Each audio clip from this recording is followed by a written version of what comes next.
வணக்கம் நண்பர்களே, இது VDL விளாக்ஸ். கதை கேட்கலாம் வாங்க. சுஜாதாவின் மேலும் ஒரு குற்றம், அந்த கதையை தான் இப்ப பார்த்துக்கிட்டு இருக்கிறோம். இதுக்கு முன்னாடி என்ன நடந்துச்சுன்னா, கணேஷும் வசந்தும் மெர்காராவில் இருக்கிற சில்வன் ஹைட்ஸ் எஸ்டேட்ல தாமோதரோட பங்களால விடுமுறையை கழிக்கிறதுக்காக வந்திருக்காங்க. இப்போ தாமோதர் வசந்த் கூட செஸ் விளையாடுறாரு. வசந்த் ராங் மூவ் பண்ணி தோத்துடுறான். அதுல அப்செட் ஆன வசந்த், இன்னொரு ஆட்டம் ஆடலாம் வாங்க சார் அப்படின்னு கூப்பிடுறான். அதுக்கு தாமோதர், நாளைக்கு பார்க்கலாம், உங்க கணேஷ் கூடயும் விளையாட வேணாமா அப்படின்னு சொல்லிடுறாரு. அது வரைக்கும் பார்த்தோம். அதுக்கப்புறம் என்ன நடந்துச்சுன்னு இந்த எபிசோட்ல பார்க்கலாம். சுஜாதாவின் மேலும் ஒரு குற்றம், எபிசோட் 3. பாஸ், இவரை ஈஸியா ஜெயிக்கலாம் அப்படின்னு வசந்த் கோவமா சொல்லிட்டு இருக்கிறான். யாரு இல்லைன்னு சொன்னா வசந்த், நாளைக்கு கணேஷோட முதல் ஆட்டம் ஆடிட்டு அப்புறம் உங்க கூட 2வதா வரேன்.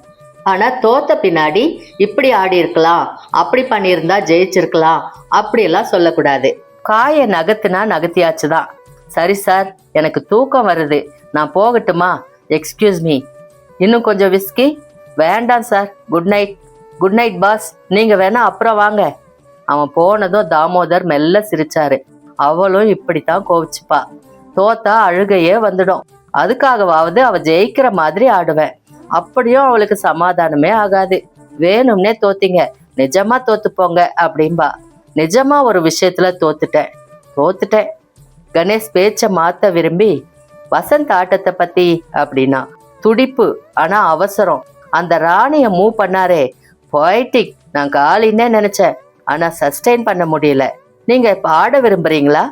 No, I am tired. காலையில பார்க்கலாம், 15 நாள் இருக்க போறோமே. எங்க கூட இந்த விளையாட்டை விளையாட இஷ்டம் தானே உங்களுக்கு?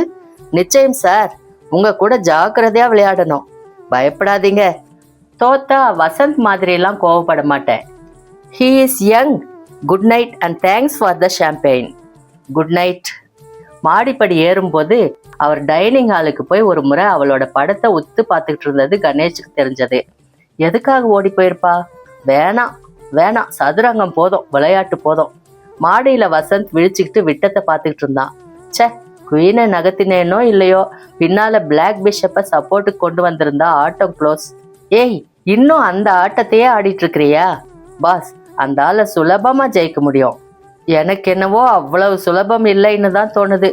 மூவ் எல்லாம் விஸ்தாரமா திட்டம் போட்டு பண்றார். அவரை கண்டாவே எனக்கு பிடிக்கல. கணேஷ் சிரிச்சான். என்னடா அது, தோல்வியை இவ்வளவு சீரியஸா எடுத்துப்பேன்னு நான் நினைக்கல. அவர் மட்டும் சீரியஸா எடுத்துக்கலையா? ஒரு மூவை வித்ட்ரா பண்ண விடலையே. சேச்சே, ரூல்ஸ் ஆர் ரூல்ஸ். எனக்கு என்னவோ அவரை தோக்கடிக்கணும்னு ஆசை. ஏன், ஒரு வெறியா கூட இருக்கு. நான் முயற்சி பண்ணி பாக்குறேன். நீங்க இல்ல, நானு. சரி, நாளைக்கு பார்க்கலாம். எங்கடா அந்த வார் அண்ட் பீஸே? மறுநாள் காலை கண் விழிக்கும் போது சப்தங்கள் எல்லாமே புதுசா இருந்துச்சு. இப்படியெல்லாம் பறவை ஒலி இருக்குமா அப்படின்னு ஆச்சரியமா கூட இருந்துச்சு. எழுந்தான். வசந்த் ஏற்கனவே விழிச்சிட்டு இருந்தான். ஜன்னல்கள் ஏராளமா திறக்க மலை முகட்டுல மூடு பனி. வசந்த், ஸ்வெட்டரை போட்டுக்கோ, அந்த மலை முகட்டுல ஒரு மண்டபம் இருக்கு பாரு, வசீகரமா அழைக்குது. நடந்து போய் பார்க்கலாம் வா. இருங்க பாஸ், டீ காஃபிக்கு ஏதாவது வழி இருக்கா பார்க்கலாம். தாஸ் அவங்க பேச்ச கேட்டுக்கிட்டு இருந்தவன் போல வேலைக்கார ஒருத்தன் பாட் நிறைய காஃபி கொண்டு வந்து வச்சான். ஐயா எழுந்துட்டாரா? எழுந்துட்டாருங்க, டென்னிஸ் ஆட போயிருக்காருங்க. 2 பேரும் பங்களாவின் ஹாலை கடக்கும் போது அந்த பெண்ணோட படத்தின் பக்கத்துல ஒரு புது பூ வச்சிருக்கிறத கணேஷ் கவனிச்சான். போர்டிகோவுக்கு வந்து பனி திரைக்குள்ள நடந்தாங்க. காத்துல சிலுசிலுப்பு இருந்தது. கணேஷ் ஸ்வெட்டரை போட்டுக்கிட்டான். Divine place. காஃபி தோட்டம் எல்லாம் தெரியலையே.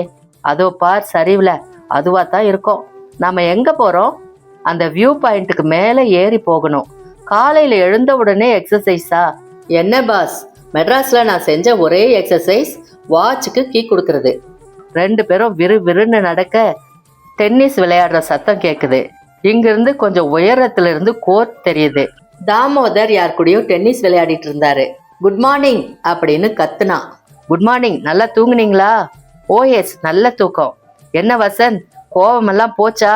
டென்னிஸ் ஆட வரீங்களா? இல்ல தேங்க்ஸ் சார், அப்புறம் பாத்துக்கலாம். எங்க போறீங்க? சும்மா ஒரு வாக். அந்த மலை முகட்டுல மண்டபம் தெரியுதே, அது வரைக்கும் போயிட்டு வாங்க. பள்ளத்தாக்கு முழுக்க தெரியும். ஜாஸ்தி எட்டி பார்க்காதீங்க. என்னப்பா ஸ்கோரு? டியூஸ் சர்வ் பண்ணு.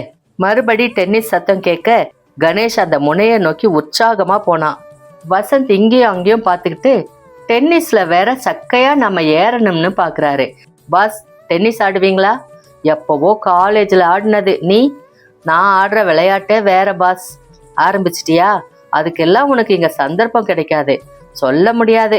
நேத்துக்கு சார் கூட இன்ட்ரெஸ்டிங் கேர்ள்ஸ்னு ஏதோ சொன்னாரு.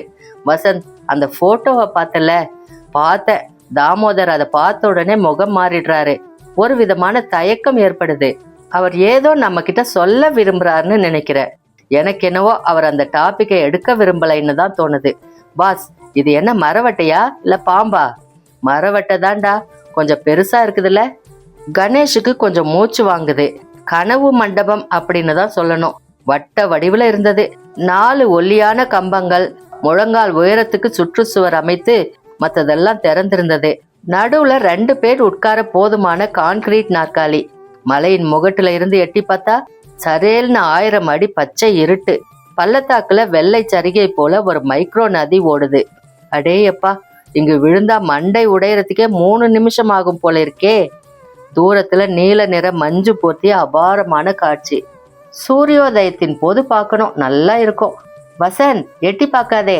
பாஸ், இந்த மாதிரி ஷியர் ஹைட்ஸ்ல படக்குன்னு குதிச்சா என்னன்னு ஒரு ஆசை வருது இல்ல? அது ஏன்? எனக்கு இத பார்த்தா கால்ல நரம்பெல்லாம் துரு துருன்னுது. வெர்டிகோ. வேண்டாம், போயிடலாம். உங்களுக்கு பழைய மயக்கம் வந்துட போகுது. சாவுக்கு கூட ஒரு வசீகரம் இருக்கு பாத்தியா? கவிதையா? சே, வசனம்டா. எல்லா வசீகரத்தையும் ரூம்ல போய் யோசிக்கலாம். வாங்க, போயிடலாம். இது கொஞ்சம் கவர்ச்சியான இடம்தான். கணேஷ் அந்த கம்பத்தை பிடிச்சுக்கிட்டு சுற்றிலும் பார்த்தான். எந்த பக்கம் பார்த்தாலும் தொடர்ச்சியா மலை. வானத்தை, மேகத்தை, மழைய வரவேற்கும் மலை. கொஞ்சம் கூர்ந்து பார்த்தா சொர்க்கம். காந்தி தாத்தா, பாரதியார் எல்லாரும் தெரியுறாங்க பாஸ்.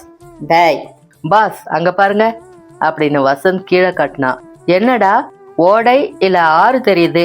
நான் கீழே காட்டல, இன்னும் கொஞ்சம் கிட்டத்துல ஒரு 30-35 அடியில மலையோரத்துல ஒரு செடி நீட்டிக்கிட்டு இருக்கு பாருங்க. விளையாடுறியா? 1000 செடி இருக்கு.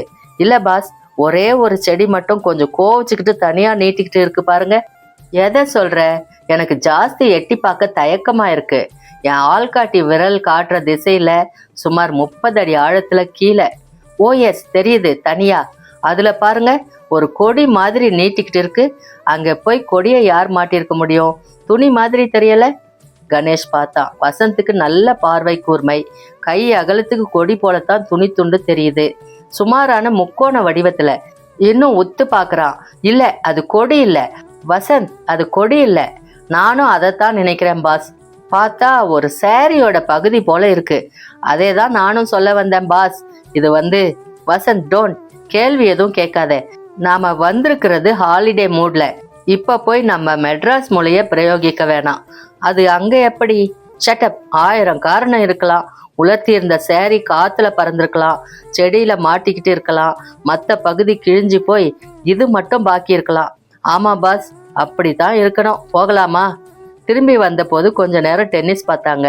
தாமோதர் எதிராளி கூட திறமையா விளையாடிட்டு இருந்தாரு. பாசிங் ஷாட் 1க்கு அவர் மட்டையிலே தட்டி சபாஷ் அப்படின்னாரு. தாமோதரோட சர்வீஸ் அவர் வயசுக்கு வேகமா இருந்தது. கோர்ட்டுல நிறைய அங்கும் இங்கும் நகர்ந்து பந்தை எடுத்தாரு. இவர்கிட்ட டென்னிஸ் ஆடினா நிச்சயம் தோத்து போயிருவேன் அப்படின்னு கணேஷ் நினைச்சான். கணேஷுக்கு அவரை பிடிச்சிருந்தது. இத்தனை தனிமையிலும் சுவாரஸ்யமா வாழ்க்கையை நடத்தலாம் அப்படின்றத நிரூபிக்கிற இந்த வசீகரமான மனுஷர்கிட்ட நிறைய பேசணும் போல இருந்தது. மனைவியை பற்றியா? சே, மனைவி. டென்னிஸ் முடிஞ்சதும் எதிராளியை அறிமுகப்படுத்தினாரு. சதீஷ் அரவிந்தன், என் மேனேஜர். இந்த வட்டாரத்துல டென்னிஸ் ஆடுற பிரஜை இவர் தான். தோக்கடிச்சு எனக்கு அழுத்து போச்சு. என்ன சதீஷ்? சார் நல்லா ஆடுறது அப்படின்னு சொன்னான் சதீஷ் மலையாளம். என்னை விட 10 வயசு சின்னவன். கோர்ட்டில் நகரவே மாட்டேங்கிறான். சதீஷ் சிரிச்சான். சதுர முகம், நடுவகிடு எடுத்து பிரேம் நசீர் போல வாரியிருந்தான். வெள்ளை பனியனும் கால் சராயும் மணிக்கட்டுல ரிஸ்ட்பேண்டுமா. டென்னிஸுக்கான பந்தாக்கள் எல்லாம் ஜோரா இருந்துச்சு. உங்களை பத்தி முதலாளி நிறைய சொல்லி இருக்கு. எப்படியாவது முதலாளிய யாராவது ஜெயிச்சா எனக்கு சந்தோஷம். யாரும் வரமாட்டேங்கிறாங்களே. வசந்த், டென்னிஸ் முதல்ல உங்களை செஸ்ல ஜெயிக்கிறோம் சார், அப்புறம் டென்னிஸ் பார்த்துக்கலாம். நீங்க நேத்து தோத்ததை மறக்கல போல இருக்கு. அதான் சார், அந்த குயினை மூவ் பண்றப்போ சப்போர்ட்டுக்கு பிஷப்பை கொண்டு வந்திருந்தேன்னா நீங்க காலி. அத்தைக்கு மீசை முளைச்சா? சார், என் அத்தை ஒருத்திக்கு மீசை உண்டு. அவர் சிரிச்சு முதல்ல போய் பிரேக்ஃபாஸ்ட் சாப்பிடலாம், அப்புறமா இன்னொரு டோஸ் காஃபி, அப்புறம் செஸ். கணேஷ், நீங்க ஆட வரீங்களா? இல்ல சார், நான் முதல்ல ஆடி ஆகணும். சரி, எப்படி இருந்தது வியூ? பிரமாதம், ஃபுல் ஆஃப் சர்ப்ரைஸ். திரும்பி போனதும் அவங்களுக்கு ஆரோக்கியமான காலை உணவு காத்திருந்தது. கார்ன்ஃப்ளேக்ஸ், ரெட்டை முட்டை ஆம்லேட், ஓட்ஸ், மெர்மலைட், வெண்ணெய், துண்டு துண்டா குறுக்கே வெட்டப்பட்ட பேக்கன். சாப்பாடு போட்டே மூளையை மழுங்கடிச்சிருவார் போல இருக்கே. Vasanth, I am beginning to enjoy my self. இப்ப தாமோதர் இங்க டென்னிஸ் மார்க்கர் வேலை கொடுத்தா சந்தோஷமா ஒத்துக்குவீங்க போல இருக்கே. நிச்சயம். நீங்க பேசல பாஸ், உள்ள போன பிரேக்ஃபாஸ்ட் பேசுது. லைஃப்னா இந்த மாதிரி தான் என்ஜாய் பண்ணணும். சரி, பரிபூரணமா இந்த இடத்துக்கு மதமாற்றம் ஆயிட்டீங்க. ஏன் நீ? எனக்கு இந்த இடம் பிடிக்கல. ஏன்? எனக்கு தாமோதர பிடிக்கல. செஸ்ல தோக்கடிச்சதுனாலயா? சேச்சே boss, you know me better than that. அதில் there is something about him. நான் அப்படி நினைக்கல.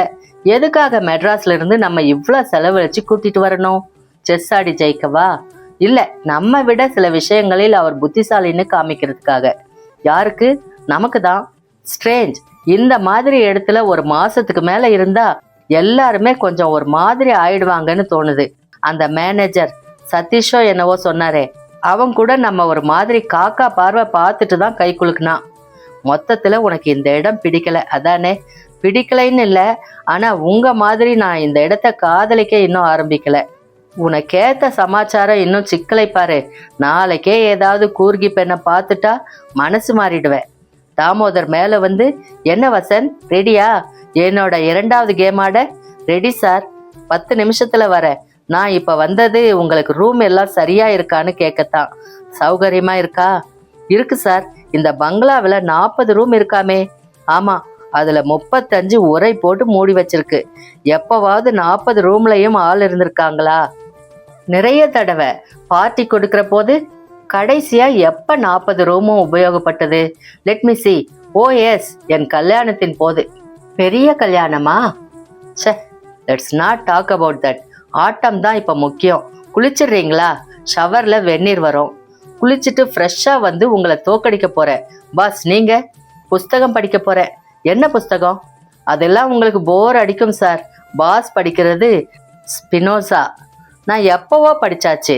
நீங்க சாந்தாயானா படிச்சிருக்கீங்களா அப்படின்னாரு பெருமையோட. இல்ல சார், வாத்சாயனா தான் படிச்சிருக்கேன். Virginia wolf, to the light house மட்டும் படிச்சிருக்கேன் அப்படின்னாரு கணேஷ். அதுக்கெல்லாம் எங்க சார் நேரம்? லா புஸ்தகத்தை கட்டிட்டு அழறோம். ஃபார் யுவர் இன்ஃபர்மேஷன், நானும் லா படிச்சிருக்கேன். அப்படியா? ப்ராக்டிஸ் பண்ணீங்களா? இல்லை, தேவையில்லைன்னு விட்டுட்டேன். ஏன் படிச்சிங்க? தட்ஸ் பர்சனல் அப்படின்னு சிரிச்சுக்கிட்டே போனாரு. சும்மா சத்தாய்க்கிறார் பாஸ், அதெல்லாம் படிச்சிருக்க மாட்டார். படிச்சிருக்கட்டுமே, இப்ப என்ன? உன்னை விட நான் உசத்தி அப்படின்னு ஒரு மமதை இருக்கு அவர் இடத்துல. இருக்கட்டுமே, அவர் உன்னை தோக்கடிச்சதை இன்னும் சுமந்துக்கிட்டு இருக்க. நீ ஜெயிக்கிறனா இல்லையா பாருங்க அப்படின்னு வசந்த் குளிக்க போனான். குளிச்சுட்டு காரே முறைன்னு ஒரு சட்டை போட்டுட்டு அவரை டிஸ்ட்ராக்ட் பண்ணி தள்ளிடணும். அவர் கூட செஸ் ஆட போனான். சைக்கிக் மர்டர் அப்படின்னு சொல்லிக்கிட்டே. கணேஷ் தனியா இருந்தான். ஒரு கணம் மலை முகட்டு மண்டபத்திலிருந்து பார்த்த புடவை துண்டு மனசுல ஆடுது. சுகமான சேர்ல, மெலிதான சூரிய இளஞ்சூட்டுல புஸ்தகத்துல ஆழ்ந்தான். மௌனம் அவனுக்கு பிடிச்சிருந்தது. முழு மூச்சா புஸ்தகத்துல ஆழ முடிஞ்சது. அரை மணி நேரம் படிச்சுட்டு எழுந்தான். பாத்ரூமுக்கு போனான். அதை அடுத்த கதவு திறந்திருந்தது. எட்டி பார்த்தான். வார்ட்ரோப் திறந்திருந்தது. அதுல பல சேலைகளும் மேக்சிகளும் தொங்கிக்கிட்டு இருந்தது. ட்ரெஸ்ஸிங் டேபிள்ல அலங்கார சாதனங்கள் நிறைய இருந்துச்சு. அவளோட ரூம். பேர் என்ன இருக்கும்? கதவை சாத்திக்கிட்டு வந்துட்டான். எட்டி பார்த்ததுலேயே ஒரு குற்ற உணர்வு ஏற்பட்டது. ஏதோ ஒருத்தரோட அந்தரங்கத்துல குறுக்கிடுறது போல. அவள் போனதும் அந்த அறையை அப்படியே கலைக்காம வச்சிருந்தாரு. ஏன் அவளையே என் எண்ணங்கள் சுத்தி சுத்தி வருது? கணேஷ் மறுபடி புஸ்தகத்தை எடுத்து வச்சுக்கிட்டான். கீழே அவங்க செஸ் ஆடிக்கிட்டு இருப்பாங்க. ரொம்ப அமைதி. அந்த ரூம் அவனை அப்படியே கூப்பிடுற மாதிரி இருந்துச்சு. சே, புஸ்தகத்தை பாரு, டால்ஸ்டாயை முடிச்சே ஆகணும். கீழே தாமோதர் திடீர்னு சிரிக்கிற சத்தம் கேட்டுச்சு. மாட்டிக்கிட்டீங்களா? நான் நினைச்சேன் இந்த வலையில விழுவீங்கன்னு. சே, அப்படின்னு வசந்தோட குரல் கேக்குது. வசந்த் மறுபடி தோத்து போயிருக்கணும். கணேஷ் புன்னகைச்சுக்கிட்டான். அடுத்தது என்ன கூப்பிடுவாரு? இவர்கிட்ட கவனமா ஆடணும். இவர் ஆட்டத்துல நிறைய கவர்ச்சிகரமான வலைகள் இருக்கும். மிகவும் எச்சரிக்கையா தான் ஆடணும். மாடிப்படிகள்ல கணேஷ் ஏறி வர சத்தம் கேக்குது. என்ன வசந்த், தோத்தாச்சா? ஆமா, சில்லியா ஒரு டிராப்ல மாட்டிக்கிட்டேன் பாஸ். ரொம்ப டிசெப்டிவ் இந்த ஆசாமி. வசந்தோட முகம் சிவந்திருந்தது. மறுபடிச்ச அப்படின்னா கேஜுவல் பண்ணிருக்கணும். டேக் இட் ஈஸி, உங்களை ஆட கூப்பிடுறார் அப்படின்னா நீங்களாவது போய் ஜெயிச்சுட்டு வாங்க, அப்பதான் எனக்கு திருப்தி. காயெல்லாம் சிரிச்சுக்கிட்டே அடுக்கி வச்சுக்கிட்டு இருக்காரு. என்ன எழவு சிரிப்பு வேண்டியிருக்கு? ஜெயிச்சா சிரிக்கணுமா? சீக்கிரமே தோத்துட்ட போல இருக்கே. நீங்க வேற வெறுப்பேத்தாதீங்க. இவரை செஸ்ல இல்லாட்டாலும் ஏதாவது ஒண்ணுல ஜெயிச்சாகணும். எதுல? கத்தி சண்டை இல்லையா? நம்ம அவமானப்படுத்துறதுக்காகவே கூப்பிட்டு இருக்கிறாரு. போய் ஜெயிச்சே ஆகணும். நீங்க பார்க்கலாம். கணேஷ் வரீங்களா? லஞ்சுக்கு முன்னால ஒரு ஆட்டம் அப்படின்னு குரல் கூப்பிட்டது. வரேன் சார். பாஸ், போய் ஜெயிச்சுட்டு வாங்க. நீ வரலையா? என்னை பார்த்தா சிரிக்கிறாரு. எரிச்சலா வருது. என்ன இவ்வளவு சென்சிட்டிவா இருக்க? இல்ல பாஸ், அவர்கிட்ட இருக்கிற ஆணவம் எனக்கு பிடிக்கல. வெறுப்பேத்துறார். 15 நாள் இருக்கு. இந்த வசந்த் கிட்ட ஒரு நாளைக்கு எதுலையாவது மாட்டிக்காமையா இருக்க போறார். பாத்துரலாம். கணேஷ், வந்துட்டேன் சார். கணேஷ் கீழே வந்தான். செஸ் காய்கள் நிறுத்தப்பட்டு போருக்கு தயாரா இருந்துச்சு. என்ன, வசந்த் சொன்னாரா தோத்துட்டாரே? ஆமாம் sir, he is very much upset. எதுக்காக? அவன் கிட்ட ஒரு தடவையாவது நீங்க தோத்து தான் ஆகணும். அதெல்லாம் வேண்டாம் அப்படின்னு வசந்த் மேலே இருந்து குரல் கொடுத்தான். சிரிச்சாரு. வாங்க உட்காருங்க. நீங்க எப்படி ஆடுறீங்க பார்க்கலாம். வசந்த், போதாது. கணேஷ் அவர் எதிர உட்கார்ந்தான். வெள்ளை காய்கள் சம்பிரதாயமாக PK4 நகர்த்தினான். அவர் குயின் பிஷப் நகர்த்தினாரு. கணேஷ் ராணியின் PQ4 நகர்த்த அவரும் அதையே செஞ்சாரு. கணேஷ் ஃபேனை வெட்டினான். அவரும் வெட்டினாரு. நடு பிரதேசத்தை ஆக்கிரமிக்க போராடினதுல 2 பேரும் சரிசமமா இருந்தாங்க. நிச்சயம் நீங்க பெட்டர் பிளேயர். கொஞ்சம் ஜாக்கிரதையா தான் ஆடணும் போல. வசந்துக்கு அவங்க பேசுறது லேசா கேட்டது. ஆமா ஆமா, ஒருத்தர் முதுக ஒருத்தர் சொரிஞ்சுக்குங்க.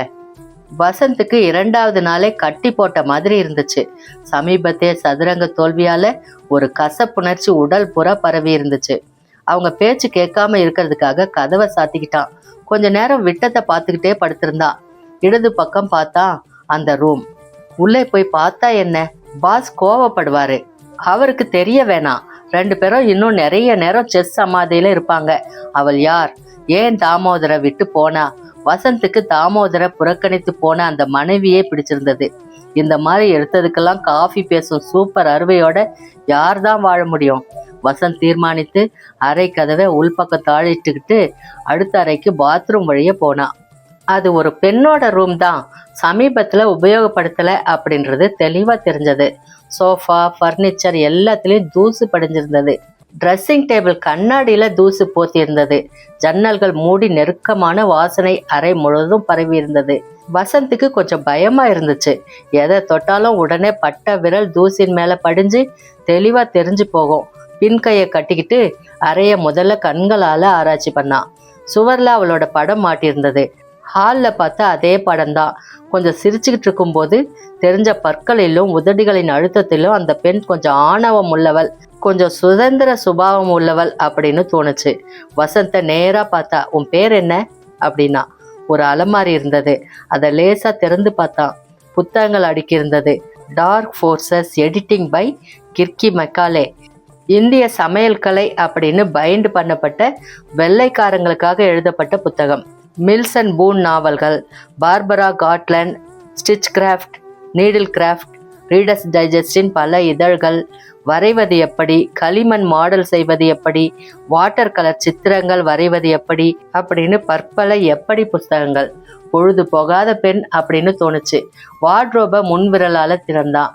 வரிசையா புடவைகள், மேக்ஸி, சட்டை, ஜீன்ஸ் உடைகளிலிருந்து அவள் உடலின் பரிமாணத்தை ஊகிக்க முடிஞ்சது. 2 பிரா, 1 36 அப்படின்னது. ரவிக்கைகள்ல கழுத்து முதுகு பக்க வெட்டு தாராளமா கீழிறங்கி இருக்க அவள் கொஞ்சம் தைரியமாகவே உடை அணிவாள் போல அப்படின்னு தோணுது. பொதுவா வார்ட்ரோபை தோணுனதும் அடித்த வாசனையில பர்ஃப்யூம் பிரியை. பல புடவைகள் புது கருக்கு அழியாம இருந்ததால எதை பார்த்தாலும் வாங்கிடுவா போல. வார்ட்ரோப்ல உள்ள இழுப்பறை வசந்த பார்த்து என்ன தெர அப்படின்னது. கொஞ்சம் தயங்குனா. என்ன ஆகும்? பரவாயில்ல, அவங்க ஆட்டம் இப்போ முடியாது. கணேஷை தோக்கடிக்கிறது அவ்வளவு சுலபம் இல்லை. வேண்டாம், திறக்காதே, இது அவளோட அந்தரங்கம். வசந்த் திறந்தான். உள்ள பெரிய நோட்டு புத்தகம் பச்சை அட்டை போட்டு இருந்தது. அதில் ஆஷாவுக்கு தாமு 20ஆம் பிறந்த நாளின் போது அப்படின்னு எழுதியிருந்தது. ஓ, பெயர் ஆஷாவா? அருமையான நோட்டு புத்தகம். வழவழப்பான உசத்தியான காகிதத்துல உயர்ந்த தோல் அட்டை பைண்ட் செய்யப்பட்டு திறந்து பார்த்தா ஏமாற்றமா இருந்துச்சு. ஒரு பக்கம் கூட எழுதியிருக்கல. சோம்பேறி. நோட்டு புஸ்தகத்திலிருந்து ஒரு உரை கீழே விழுந்தது. ஒரு தபால் கவர். அது மேல விலாசம்: Asha Damodar, estate Sylvan Heights, via Mercara. Vasanth உரையை பிரிக்கும் போது கொஞ்சம் தயங்குனா. இது வரைக்கும் வந்தாச்சு, இனி என்ன, இதையும் தான் பார்த்துடலாம். டியர் ஆஷா, ஆங்கிலத்தில் தான் எழுதியிருந்தது. சற்று அவசர கையெழுத்து, பால் பாயிண்டில் விரைந்த எழுத்துக்கள்.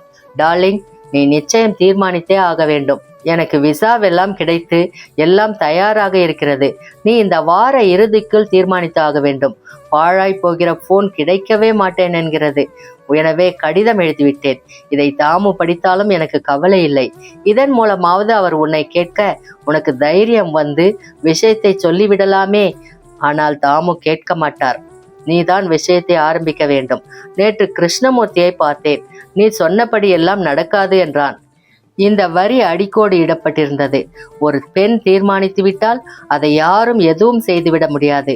பயமோ தயக்கமோ எதுவும் வேண்டாம். வெளியே வா. அதுதான் நீ தீர்மானிக்க வேண்டியது. மிச்சமெல்லாம் முக்கியமில்லை. ஒரு காசு வேண்டாம், நீ மட்டும் போதும். மங்களூரில் உனக்காக காத்திருப்பேன். 8 தேதி ஞாபகம் வைத்துக்கொள். சோம்பேறி பெண்ணே, வெளியே வா. முத்தங்கள், கிரண். மற்றொரு கடிதம் இருந்தது. அதே கையெழுத்து. அதில் 3 வரிகள் தான் இருந்தன. தீர்மானிக்க முடியாத பெண்ணே, உனக்காக மங்களூரில் காத்திருந்து 2 நாள் காத்திருந்தேன். டெலிபோனில் கிடைக்கவில்லை. என் பொறுமை எல்லை மீறிவிட்டது. எல்லாவற்றுக்கும் நன்றி.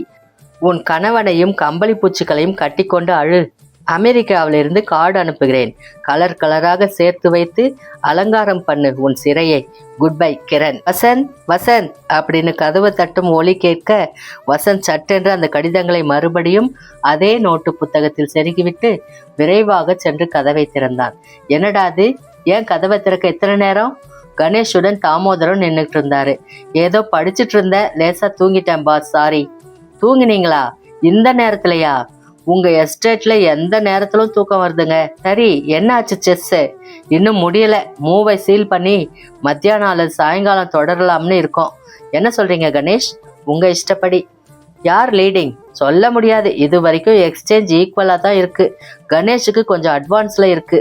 அது எனக்கு பிடிக்கல. மத்தியானம் ஆட போறீங்களா? இல்ல வசந்த், எப்ப பார்த்தாலும் உள்ளேயே குமிஞ்சுக்கிட்டு இருக்க வேணாம். சார் எஸ்டேட்டையும் சுத்தி பார்க்க வேண்டாமா? அப்புறம் மெர்காரா டவுனுக்கு ஒரு நட போயிட்டு வந்துடலாம் சார். ஓஎஸ், அதுக்கு என்ன, இன்னும் 1 மணி நேரத்துல சாப்பிட்டுலாமா அப்படின்னு அவர் கீழே போக கணேஷ் வசந்தை பார்த்து, ஏய் என்ன நோண்டுன சொல்லு அப்படின்னா. ஒண்ணுமில்ல பாஸ், நீ தூங்கல நிச்சயம். கண்ணை பார்த்தாலே தெரியுது. அந்த அறையில போய் குடைஞ்சியா? இல்லை பாஸ், சும்மா படிச்சுக்கிட்டு தான் இருந்தேன். பொய் பாவி, என்கிட்டயே பொய் சொல்றியேடா. நிஜமா, காட் ப்ராமிஸ். வசந்துக்கு இந்த விவகாரத்தை தனியா தொடரணும் அப்படின்னு ஒரு ஆசை. கணேஷோட கண்களை சந்திக்க மறுத்தான். நீங்க பாட்டுக்கு செஸ் ஆடுங்க, நான் பாட்டுக்கு ஊர் சுத்தி பார்த்துட்டு இருக்கேன். என்ன செஸ்ல தண்ணி காட்டினீங்களா? எதையோ மறைக்கிறடா நீ. என்ன நேரா பார்த்து சொல்லு. இல்ல பாஸ், ஏன் சத்தாய்க்கிறீங்க? ஆல்ரைட், ஓகே அப்படின்னு கணேஷ் விரோதத்தோட படுக்கையில போய் உட்கார்ந்தான். வசந்த் சொல்லிடலாமா அப்படின்னு யோசிச்சான். வேணாம், கணேஷுக்கு இப்போ ஓய்வு தேவை. புது விவகாரத்தை நுழைச்சு குழப்ப வேணாம். மேலும் இந்த மாதிரி விருந்தாளியாக வந்துட்டு வீட்டுக்காரர் அந்தரங்கத்தை குடையிறது கணேஷுக்கு கட்டோட பிடிக்காது. பெயர் ஆஷா, வயது 20, காதலன் பெயர் கிரண்.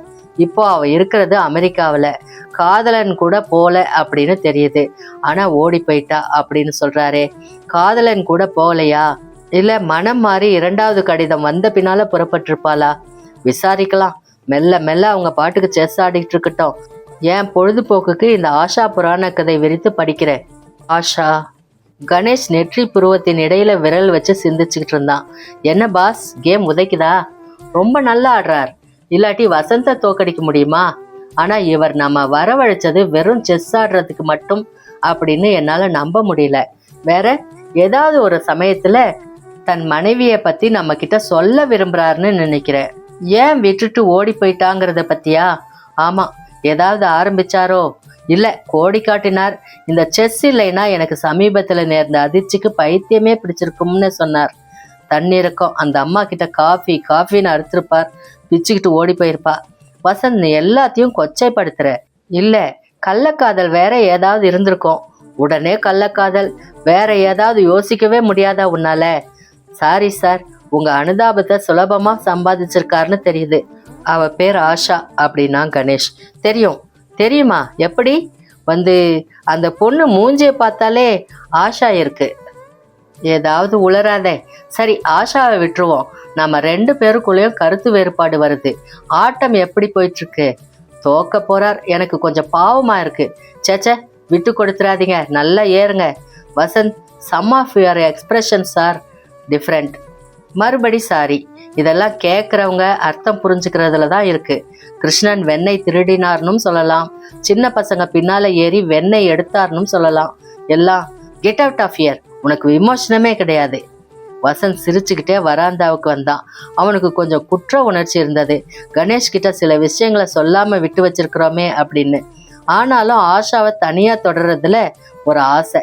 பார்க்கலாம், விஷயம் தீவிரமாயிட்டா சொல்லிடலாம். வசந்துக்கு மலை முகட்டுல பார்த்த சாரி உறுத்துச்சு. அது என்ன? அது வரைக்கும் இந்த எபிசோட்ல பார்த்தோம். அதுக்கப்புறம் என்ன நடந்துச்சுன்னு அடுத்த எபிசோட்ல பார்க்கலாம். அது வரைக்கும் உங்களிடமிருந்து நன்றி கூறி விடை பெறுவது VDL Vlogs. நன்றி, வணக்கம்.